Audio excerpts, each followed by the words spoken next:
এরকম একটা সরকার এরকম নিপীড়ন করে পার পেয়ে গেছে, এরকম একটা সরকার এত বড় অন্যায় করে পার পেয়ে গেছে, এবং পার পেয়ে যেত যদি না আপনারা এরকম ভাবে প্রতিবাদ না করতেন, ঝাঁপিয়ে না পড়তেন, রাস্তায় না নামতেন। সাধারণ মানুষ যারা মারা গেছে তাদের অধিকাংশ কিন্তু সাধারণ মানুষ, তাদের কথা ভুললে হবে না। সরকার আমাদের স্বার্থ না দেখে তার টিকে থাকার জন্য যা দরকার সেটার কারণে দেশ বিক্রি করতেও রাজি ছিল। আমাদের সমস্যা অন্য জায়গায়। আমাকে আপনি সাহসী বললেন, আমি দ্বিমত পোষণ করি। আমি যা বলেছি সেটা কিন্তু সবাই একই কথা বলে।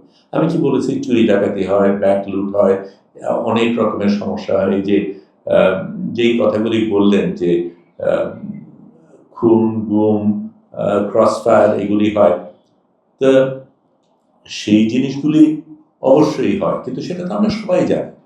সমস্যাটা ছিল অন্য জায়গায়, যে অনেকে আমার আপনার মতন বিশেষ করে প্রভাবশালী জায়গায় যারা আছে তারা এই সময় নীরব ছিল।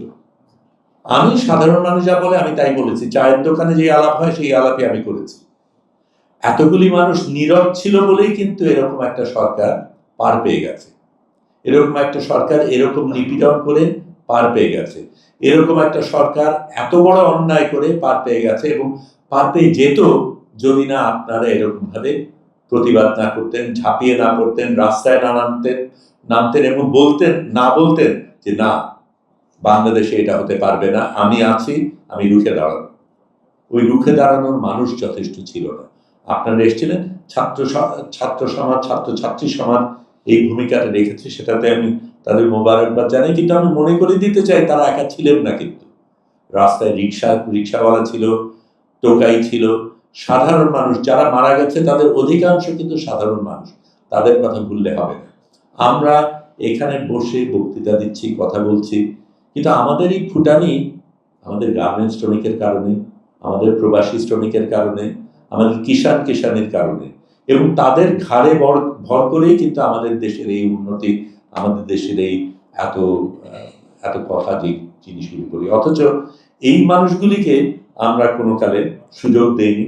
আমি বিমানবন্দরে, আমি অনেক দেশে কাজ করি, কাজে যাওয়া আসা হয়, এবং প্রত্যেকবার আমি যখন যাই তখন আমি লাইনে, শ্রমিকরা যে লাইনে দাঁড়িয়ে থাকে তাদেরকে কিভাবে, তাদের সাথে কি আচরণ করা হয় সেটা আমি দেখি। এতগুলি বিমান, কাতার, ইমারত, এই সবগুলি কিন্তু শ্রমিকের পয়সায় চলে, অথচ সেই বিমানগুলি শ্রমিককে সবচেয়ে তিরস্কার করে, এবং আমাদের দেশের ইমিগ্রেশন অফিসারও তার প্রতি সবচেয়ে তার থেকে পয়সা নিতে চেষ্টা করে, আর কিভাবে সুবিধা নিতে চেষ্টা করে।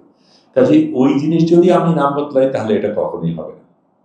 আমি আবার ওই ফিলিস্তিনের জায়গায় বসে যাই, কারণ আমাদের এই হিসাবগুলি কিছুটা বদলাতে হবে।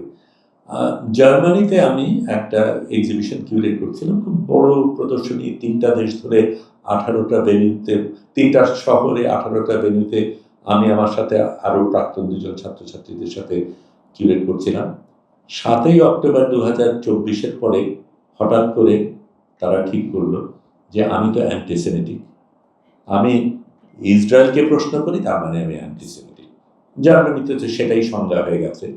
এবং তারা তখন প্রথমে কি করলো, আমার 2 ছাত্রদের সাথে বললো যে ওকে বাদ দিয়ে করা যায় কি। তারা যখন রাজি হলো না, তখন তারা পুরো বিয়েনালটাই ক্যান্সেল করে দিল। এবং এরকম আমার বেলায় না, অনেকের ক্ষেত্রেই করেছে, অনেক শিল্পীর ক্ষেত্রে করেছে। আমরা সেটার জায়গায় সেটাকে গ্রহণ না করে অন্য কাজ করেছি। আমরা এখন একটা প্যালেস্টাইন সলিডারিটি সোসাইটি বলে একটা জিনিস দাঁড় করিয়েছি, যেখানে আমরা নীতিমালা তৈরি করেছি, যেখানে আমরা সিদ্ধান্ত নেই তোমার থেকে অনুদান নেওয়ার আগে তোমার নীতিগত পরিচয় আগে বলো, তুমি কি মানবাধিকার বিশ্বাস করো কিনা বলো, ফিলিস্তিনের সম্বন্ধে তোমার অবস্থান কি সেটা জানাও, সেটার ভিত্তিতে আমরা সিদ্ধান্ত নেব তোমার সাথে আমরা কাজ করবো কি করবো না। কারণ এই জিনিসটা এতদিন কিন্তু উল্টোটাই ছিল, আমরা অনুদান পাই, আমাদের সাহায্য করে, কাজে তারাই বলে তুমি এই হবে, তুমি ওই করবে, এই শর্ত পালন করবে।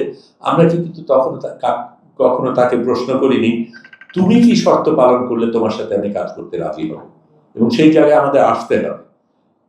আমি ছোট্ট এই প্রদর্শনীর পরে ডকুমেন্টেশনের কথা বলছিলেন হুমায়ুন ভাই, আমরা ছবি তুলেছি, কার্টুনের প্রদর্শনী করেছি, বই বের করেছি, দেয়াল লিখনের ছবি তুলেছি, বই বের করেছি।